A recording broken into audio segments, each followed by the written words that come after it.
Good evening सभी को। आज की इस क्लास में हम पढ़ने जा रहे हैं जो यूनेस्को द्वारा भारत में विश्व धरोहर घोषित किए गए स्थानों के सूची। हमने पिछले जो क्लास में पढ़ा था कि वह कौन कौन से मापदंड है, नीति नियम, जो शर्तें हैं जिनके अंतर्गत आने पर यूनेस्को उनको विश्व धरोहर घोषित करता है। और आज पढ़ेंगे कि वह भारत में कौन कौन से स्थान हैं जो उस नियम और शर्तों को पूरा करते हैं। तो क्लास को आगे बढ़ाते हैं मेरे मित्रों कि हम आगे बढ़ेंगे अजंता की गुफा। ठीक, क्या अजंता की गुफा, और एक है एलोरा की गुफा। कनेक्ट करके पढ़ना है हमको, हर एक चीज को कनेक्ट करके। ठीक, और आज की क्लास थोड़ी सी क्या होगी, लंबी जाएगी, क्योंकि हम पूरे लिस्ट को पढ़ने जा रहे हैं और उसको कवर करेंगे। तो जो अजंता की गुफा है वह है महाराष्ट्र में, और एलोरा की गुफा है वो भी है महाराष्ट्र में। दोनों कनेक्टेड है, एक ही राज्य से है, एलोरा की गुफा और अजंता की गुफा। दोनों में जो कहा जाए तो घोषित जो सन है, जिस सन में मतलब कि यूनेस्को ने घोषित किया, तो उस सन का नाम है 1983। 1983 में कौन कौन से, ये अजंता की गुफा और एलोरा की गुफा, दोनों को 1983 में विश्व धरोहर घोषित किया गया। ताजमहल जानते हैं, ताजमहल बादशाह शाहजहां ने अपने बेगम मुमताज की याद में बनवाया था। वह संगमरमर पत्थरों से बना हुआ है। हर एक चीज जानकारी डिटेल से जानेंगे। ठीक, तो ताजमहल उत्तर प्रदेश में स्थित है और इसको भी मान्यता कब मिला, 1983 में। आगरा का किला, अब आगरा का किला भी कौन बनवाया, तो आगरा के किला को भी माय डियर फ्रेंड्स उसको भी किसने बनवाया, मुगल बादशाहों ने, और उत्तर प्रदेश में ही यह भी उपस्थित है। यानी हम कनेक्ट ऐसे करें, एलोरा की गुफा, अजंता की गुफा महाराष्ट्र में, दोनों 1983। ताजमहल और आगरा का किला दोनों उत्तर प्रदेश में और 1983। ठीक, फिर आगे बढ़ेंगे। सूर्य मंदिर, सूर्य मंदिर कहाँ है, कोणार्क में। सूर्य मंदिर कहाँ है, कोणार्क में, जो उड़ीसा में स्थित है। यानी कि उड़ीसा के कोणार्क में एक सूर्य मंदिर स्थित है। इसको भी विश्व धरोहर में घोषित किया गया है और इसको 1984 में रखा गया है। ठीक, मतलब 1984 में विश्व धरोहर घोषित किया गया है। किसको, सूर्य मंदिर, जो कोणार्क में स्थित है उड़ीसा के। ठीक, अच्छे से समझना। फिर है फतेहपुर सिकरी, यह भी उत्तर प्रदेश में स्थित है और मुगल बादशाहों द्वारा बनाया गया है। ठीक, फतेहपुर सिकरी। ये सारे उन स्थानों की जानकारी है या सूची है जिसको यूनेस्को ने विश्व धरोहर घोषित किया है। ठीक, महाबलीपुरम, क्या बोल रहा है, महाबलीपुरम स्मारकों का समूह, ये है तमिलनाडु। कहाँ है, ये कहाँ स्थित है, तमिलनाडु, यानी भारत देश के तमिलनाडु राज्य में यह स्थित है। क्या, महाबलीपुरम स्मारकों का समूह। और स्मारकों का समूह यानी कि जो महाबलीपुरम स्थान है वहां बहुत सारे हिंदू धर्म के देवी देवता हैं, उनकी जो हिंदू धर्म के देवी देवताओं की जो मूर्तियां हैं, जो मंदिर हैं, उन सभी को मिलाकर एक नया नाम दिया गया कि उनको दिया गया महाबलीपुरम के स्मारकों का समूह। तो मित्रों ये स्थित है तमिलनाडु में। ठीक, फिर है खजुराहो का स्मारक समूह। खजुराहो का स्मारक समूह जानते होंगे मध्य प्रदेश में स्थित है। हम बचपन से, आज से नहीं, जब हम स्कूल लाइफ शुरू करते हैं तो जैसे हम सामाजिक विज्ञान पढ़ते हैं तो कहीं ना कहीं खजुराहो नाम हम सुनने की आदि हो जाती है, क्योंकि हर साल ही खजुराहो सब्जेक्ट में हमारे खजुराहो नाम आता है इतिहास में। तो जो खजुराहो का स्मारक समूह है, यहाँ भी कई स्मारक समूहों को मिलाकर खजुराहो स्मारकों का समूह नाम दिया गया है और यह है मध्य प्रदेश, यानी कि एमपी कहा जाता है शॉर्ट फॉर्म में, यह मध्य प्रदेश में स्थित है माय डियर फ्रेंड्स। एलिफेंटा की गुफा, एलिफेंटा की गुफा कहाँ है, तो एलिफेंटा की गुफा है महाराष्ट्र में। कहाँ है, एलिफेंटा की गुफा महाराष्ट्र में स्थित है, जिसकी राजधानी मुंबई है। ठीक, तो कंफ्यूज नहीं है ना है। एलिफेंटा में कई बच्चे क्या करते हैं कि एलिफेंटा, अजंता की गुफा और एलोरा की गुफा तीनों में कंफ्यूज हो जाते हैं। तीनों में कंफ्यूज नहीं होना है, क्योंकि कंफ्यूज इसलिए भी हो जाते हैं क्योंकि यह भी महाराष्ट्र में है, यह भी महाराष्ट्र में है, यह भी महाराष्ट्र में है। तो आपको कंफ्यूज नहीं होना है, आपको अच्छे से क्लियर करना है कि जो अजंता की गुफा है वह महाराष्ट्र में है, लेकिन वो अलग है, एलोरा की गुफा अलग है और एलिफेंटा की गुफा अलग है। ठीक, तो कंफ्यूजन से दूर रहें, क्लियर जानकारी प्राप्त करें। तो ये महाराष्ट्र में स्थित है। फिर है गोवा के गिरजाघर व कन्वेंट, या गोवा की गिरजाघर और कन्वेंट। गिरजाघर यानी कि गोवा में एक स्थान है गिरजाघर, यह एक प्राकृतिक धरोहर है। यानी कि जो मैं ये सब बता रहा हूं ना, ये सब प्राकृतिक विश्व धरोहर में आते हैं।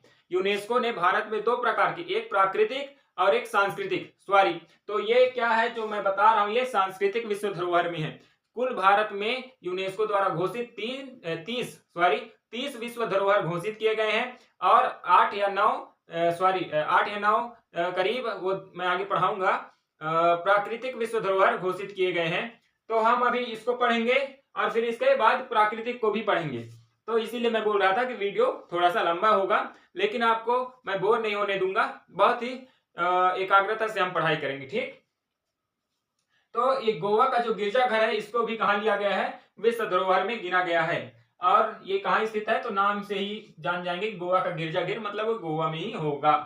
फिर है हम्पी। हम्पी में स्मारकों का समूह। हम्पी में स्मारकों का समूह यानी हम्पी एक स्थान है, तो हम्पी में कई स्मारक है, ठीक। हम्पी में क्या है, कई स्मारक है, उन स्मारक समूहों को मिलाकर बनाया गया है हम्पी का स्मारक समूह। और यह कहाँ स्थित है, तो यह है स्थित कर्नाटक में। कहाँ स्थित है, कर्नाटक में माय डियर फ्रेंड्स। और इसकी स्थापना, मतलब की स्थापना कही जाए, मतलब कि जो हम्पी के स्मारक समूह है, इसको विश्व धरोहर में घोषित किया गया। तो कब घोषित किया गया है, तो इसको घोषित किया गया है 1986। कब घोषित किया गया, 1986 में घोषित किया गया है। फिर आगे पढ़ेंगे पट्टदकल, क्या नाम है, थोड़ा आपको भी पढ़ने में दिक्कत होंगे, लेकिन हम पढ़ेंगे जरूर, क्योंकि जब तक तोड़ेंगे नहीं तब तक छोड़ेंगे नहीं। आपको भी पता होगा, बहुत ही फेमस डायलॉग है, लेकिन डायलॉग भले ही फेमस है, लेकिन एकदम हकीकत से हमें रूबरू कराता है। क्योंकि हम, आप लोगों ने भी सुना होगा दशरथ मांझी के बारे में, उन्होंने क्या किया था, एक पूरे पहाड़ को बिना किसी की सहायता के, बिना आधुनिकीकरण के, एक छीनी और एक हथौड़े से अपने 30 साल के कैरियर में फोड़कर एक बेहतरीन रास्ता बना दिया। तो इसीलिए यह शायरी भी बनी आगे चलकर कि दशरथ मांझी की तरह, जब तक फोड़ेंगे नहीं तब तक छोड़ेंगे नहीं। तो हम आगे बढ़ेंगे कि जो पट्टदल जो स्मारक समूह है, यह स्थित है कर्नाटक में, और यह कई जो स्मारक है उनको मिलाकर बनाया गया है। फिर है वृहद चोल मंदिरों का समूह। जो वृहद चोल मंदिरों का समूह, यानी नाम से आप समझेंगे कि जो चोल शासक थे, इसलिए उसको कहा गया चोल शासक के द्वारा बनाया गया मंदिर है, इसलिए, और वृहद मंदिर होंगे इसलिए कहा गया है कि वृहद चोल शासकों के मंदिरों का समूह। तो इसमें जो कई चोल शासक द्वारा बनाए गए मंदिर हैं, उन सभी मंदिरों को मिलाकर एक समूह बनाया गया, और जो स्थित कहाँ है हमारे दोस्तों, यह तमिलनाडु में स्थित है, ठीक। कहाँ स्थित है, तमिलनाडु में। और ये जो इसको घोषणा दिया गया 1987 में। कब दिया गया है, 1987 में, मतलब 1987 में जो वृहद चोल मंदिरों का समूह है, इसको क्या किया गया है, यूनेस्को द्वारा मान्यता दिया गया है ना। फिर है बौद्ध स्मारक। बौद्ध स्मारक सांची के मध्य प्रदेश में स्थित है। कहाँ है, मध्य प्रदेश। मध्य प्रदेश जो छत्तीसगढ़ के बगल में है, एमपी जिसको शॉर्ट में बोला जाता है। जो बौद्ध शासक थे, मतलब सॉरी, बौद्ध जो हमारे भगवान है, मतलब धर्म है, जो बौद्ध धर्म, उसके जो कहा जाता है भगवान, उसको बुद्ध कहा जाता है ना। तो उसके बहुत सारे स्मारक हैं, जैसे अशोक स्तंभ है और शुंग स्तंभ है। तो इन सब स्तंभ यहाँ पाए जाते हैं, कहाँ, मध्य प्रदेश के सांची में, ठीक। और इसकी जो इसको जो स्मारक के रूप में, विश्व धरोहर के रूप में घोषित किया गया था 1989 में। कब घोषित किया गया, 1989 में घोषित किया गया। तो कंफ्यूज नहीं होना, बौद्ध स्मारक मध्य प्रदेश के सांची में स्थित है, और इसको 1987 में विश्व धरोहर के रूप में घोषित किया गया है, ठीक। फिर है हुमायूं का मकबरा। फिर क्या है दोस्तों, हुमायूं का मकबरा। अब हुमायूं का मकबरा यानी आप जानते हैं मुगलों का ही बनाया गया जो स्थान है, इसलिए इसको हुमायूं का मकबरा कहा जाता है। जब हुमायूं की मृत्यु हो गई थी, तो उसके याद में उसके पुत्र ने उसके लिए एक मतलब एक चिन्ह, एक महल बनवाया, जिसको कहा जाता है हुमायूं का मकबरा। और यह दिल्ली में बनवाया गया है। कहाँ बनवाया गया है, दिल्ली में बनवाया गया है। और इसको भी यूनेस्को द्वारा विश्व धरोहर की लिस्ट में रखा गया है। जो इसके रखने की जो डेट है, मतलब इसको कब रखा गया है, तो 1993 में हुमायूं के मकबरा को, जो दिल्ली में स्थित है, यूनेस्को द्वारा विश्व धरोहर के लिस्ट में रखना मतलब प्रारंभ किया गया, लागू किया गया उस दिन से, ठीक। कंफ्यूज नहीं होना। कुतुब मीनार और इस परिसर के अन्य स्मारक। कुतुब मीनार नाम तो सुना होगा।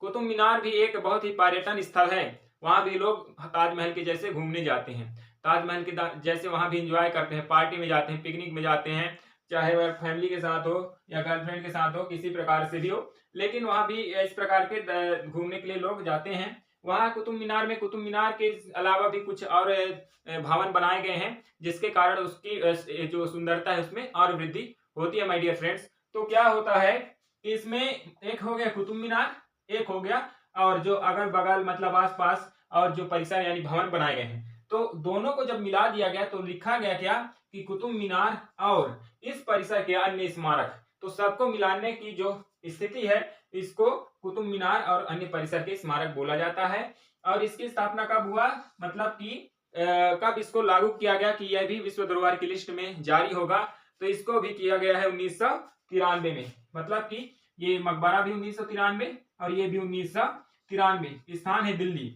हुमायूं का मकबरा भी दिल्ली में है और कुतुब मीनार और इस परिसर के अन्य स्मारक चिन्ह भी दिल्ली में है। तो आप समझ सकते हैं, मतलब जो सिमिलरिटी है ना, जो समानता है, आप कनेक्ट करें, जो मतलब जो जिसमें बराबरी है उसको कनेक्ट करेंगे तो मतलब जो दिल्ली दिल्ली दिल्ली उसको अलग पढ़ लेंगे तो आपके माइंड में एक वो प्रोसेस रहेगा कि ये दिल्ली का समूह है, दिल्ली के अंदर ये सारे जो नाम है विश्व धरोहर सूची के वे आते हैं। तो हम इस प्रकार आसानी से याद कर सकते हैं। ठीक, फिर अगला है दार्जिलिंग हिमालयी रेल मार्ग, जो कहाँ स्थित है। जो दार्जिलिंग हिमालयी रेल मार्ग है वह मित्रों कहाँ स्थित है, पश्चिम बंगाल में। कहाँ स्थित है वो, पश्चिम बंगाल में। ठीक, और जो ये कौन सा वाला ये ना दार्जिलिंग हिमालयी रेल मार्ग, इसको यूनेस्को ने विश्व धरोहर में शामिल किया है। यह पश्चिम बंगाल में स्थित है और वह सन जिस सन में इसको शामिल किया गया है वह 1999। कब किया गया, 1999 माय फ्रेंड्स। फिर है महाबोध मंदिर परिसर, ये कहाँ है, एक मंदिर का नाम है। किसका नाम है, एक मंदिर का नाम है। नाम क्या है, महाबोध मंदिर परिसर। ठीक, और स्थित कहाँ है, तो है बिहार में। कहाँ स्थित है, बिहार में। इसको जो यूनेस्को ने विश्व धरोहर की लिस्ट में जब शामिल किया तो उस तिथि का नाम क्या था, 2002। उस सन को क्या कहा जाता है, 2002। यानी 2002 में महाबोध मंदिर परिसर जो बिहार में स्थित है, यूनेस्को ने उसको विश्व धरोहर में शामिल किया। फिर अगला देखेंगे दोस्त, तो आएगा भीमबेटका के शिला आश्रय। भीमबेटका के शैलाश्रय जो मध्य प्रदेश में स्थित है। जो मध्य प्रदेश में भीमबेटका के शैलाश्रय है उसको भी विश्व धरोहर में शामिल किया गया है और इसको 2003 में शामिल किया गया है। कब किया गया है, 2003 में। जो कहाँ है, तो मध्य प्रदेश में है भीमबेटका का शैलाश्रय, इसको विश्व धरोहर में शामिल किया गया है। दोस्त याद रखना कि हमेशा प्रोसेस क्या होता है, प्रेरणादायक होता है। क्या होता है, प्रेरणादायक। यानी कि अगर आपको इंस्पेक्टर बनना है, अगर आपको आईएएस बनना है, तो रिजल्ट जब आईएएस बन जाएंगे तो बहुत खुशी मिलेगी आपको, बहुत आप प्रसन्न होंगे, बहुत खुशी, अनंत खुशी, असीमित खुशी मिलेगी। लेकिन जब वहां तक पहुंचने, शुरू से वहां तक पहुंचने की जो प्रोसेस है वह बहुत ही क्या बोला जाए, पीड़ादायक होता है। प्रोसेस कभी भी सुखमय नहीं होता। तो आप अभी क्या कर रहे हैं, प्रोसेस में हैं। अभी क्या हो रही है, आपको पीड़ा हो रही है। तो पीड़ा, अगर आपको रिजल्ट अच्छा चाहिए तो प्रोसेस चाहे कैसा भी हो उसको करना ही पड़ेगा। तो अब आगे बढ़ते हैं। छत्रपति शिवाजी टर्मिनल, क्या है, छत्रपति शिवाजी टर्मिनल्स मुंबई, यानी मुंबई में एक स्थान है छत्रपति शिवाजी का टर्मिनल्स करके। उसको ना यूनेस्को द्वारा विश्व धरोहर में शामिल किया गया है और इसको 2004 में शामिल किया गया है। कब किया गया है, 2004 में इसको शामिल किया गया है, जो मुंबई में स्थित है। ठीक, फिर है चंपानेर पावागढ़ पुरातात्विक उद्यान, जो गुजरात में स्थित है। कहाँ स्थित है, चंपानेर पावागढ़ पुरातात्विक उद्यान गुजरात में जो स्थित है। और इसको भी 2004 में क्या किया गया है, 2004 में यूनेस्को ने विश्व धरोहर की जो लिस्ट है उसमें शामिल किया है। माय फ्रेंड्स, आपको कंफ्यूज नहीं होना है। चाहे दिक्कतें कितनी भी आए, मुश्किलें कितने भी आए, लेकिन हम रुकेंगे नहीं। जब तक हम अपने लक्ष्य को पाएंगे नहीं तब तक हम हारेंगे नहीं। ठीक, फिर इसी क्रम में आगे बढ़ेंगे। तो जो 22वां नंबर है उसमें आता है लाल किला परिसर, जो दिल्ली में, आप जानते हैं दिल्ली में क्या है, दिल्ली में है लाल किला। तो जो दिल्ली में लाल किला परिसर है उसको किसमें रखा गया है, विश्व धरोहर में। इसको 2000 किसमें दिया गया है, 6 में। किसमें, सॉरी 2007 में। किसमें रखा गया है, 2007 में इसको स्थान दिया गया। ठीक, फिर है जंतर मंतर, जंतर मंतर जयपुर। राजस्थान में जयपुर जानते हैं राजस्थान का क्या है, राजधानी है। तो जो जयपुर है वहां एक जंतर मंतर है जो स्थान है, तो उसको भी विश्व धरोहर की लिस्ट में रखा गया है। और ये जो जंतर मंतर है इसको सन 2010 में विश्व धरोहर की सूची में रखा गया है माय फ्रेंड्स। फिर है 24 नंबर में राजस्थान के 6 पहाड़ी दुर्ग। राजस्थान में 6 पहाड़ी दुर्ग है, ठीक। अब राजस्थान में है तो इसको ये नहीं बताएंगे कि अब कहाँ है, राजस्थान में ही है 6 पहाड़ी दुर्ग। उसको भी यूनेस्को ने विश्व धरोहर की सूची में रखा है। इसमें है एक चित्तौड़गढ़, फिर है रणथंभागीर, जैसलमेर, कुंभगढ़, अंबर और गंगरोन। ये 6 पहाड़ी जो दुर्ग हैं इसको भी किसमें रखा गया है, विश्व धरोहर की सूची में, ठीक। फिर है रानी की वाव। रानी की वाव यानी रानी की वाव को कहा जाता है रानी की बावड़ी, यह स्थान का नाम है। इसको भी विश्व धरोहर की सूची में रखा गया है और यह स्थित है गुजरात में फ्रेंड्स। और इसको कब रखा गया है, तो 2014 में, ठीक। कब रखा गया है, 2014 में। फिर है ली कॉर्बुजिए, क्या है आप अच्छे से पढ़ना, ली फिर कॉर्बुजिए का वास्तुशिल्प। ली कॉर्बुजिए का वास्तुशिल्प यह स्थित है चंडीगढ़ में, ठीक। कहाँ स्थित है, चंडीगढ़ में स्थित है। और इसको इसकी जो स्थापना यानी जब ये सूची में इसको शामिल किया गया तो 2016 का दिन था, यानी उस समय हम इस दुनिया में आ चुके थे, ठीक। 2016 में तो क्या हुआ कि 2016 में ली कॉर्बुजिए को वास्तुशिल्प का जो स्थान है जो चंडीगढ़ में स्थित है इसको शामिल कर लिया गया, ठीक। ओके, कब, तो याद रखना 2016 में।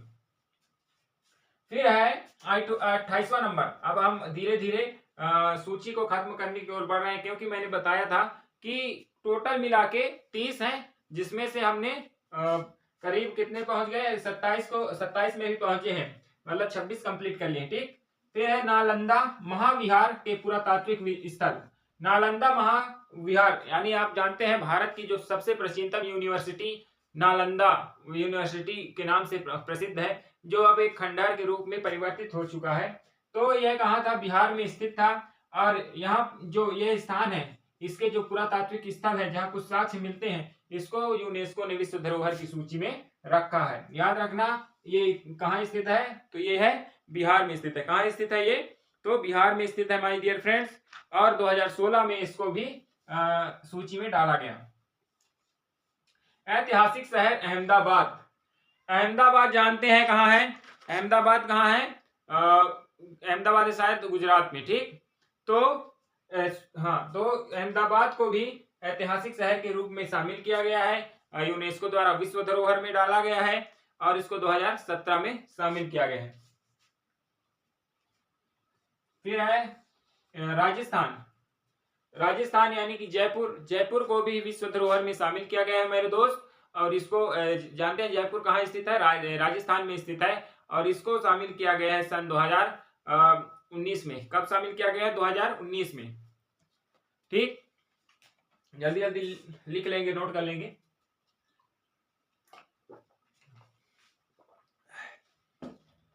अगले बढ़े आगे, नेक्स्ट एंड लास्ट, मुंबई का विक्टोरियन गॉथिक। मुंबई में एक स्थान है विक्टोरियन गॉथिक। पहला स्थान क्या है, विक्टोरियन गॉथिक। और दूसरा है आर्ट डेको इंसेंबल। दूसरा क्या है, आर्ट डेको इंसेंबल। यानी ये पहला स्थान और ये दूसरा स्थान, ये दोनों स्थानों को स्थित कहाँ है, तो ये है मुंबई में। इसलिए कहा जाता है कि मुंबई का विक्टोरियन गॉथिक और दूसरा आर्ट डेको इंसेंबल, दोनों को यूनेस्को द्वारा विश्व धरोहर की सूची में शामिल किया गया है। और जिस साल इन दोनों को विश्व धरोहर की सूची में शामिल किया गया उस सन का नाम है 2018। यानी 2018 में मुंबई में स्थित विक्टोरियन गॉथिक और आर्ट डेको इंसेंबल को विश्व धरोहर की सूची में शामिल किया गया है, ठीक। तो जो यूनेस्को द्वारा भारत में चयनित प्रमुख स्थान हैं, तो अभी हमने किसको क्लियर कर लिया, सांस्कृतिक जितने भी स्थान हैं उनको हमने क्लियर कर लिया है। अब इसके बाद हम आगे बढ़ेंगे तो जितने प्राकृतिक स्थान हैं उनको क्लियर करेंगे।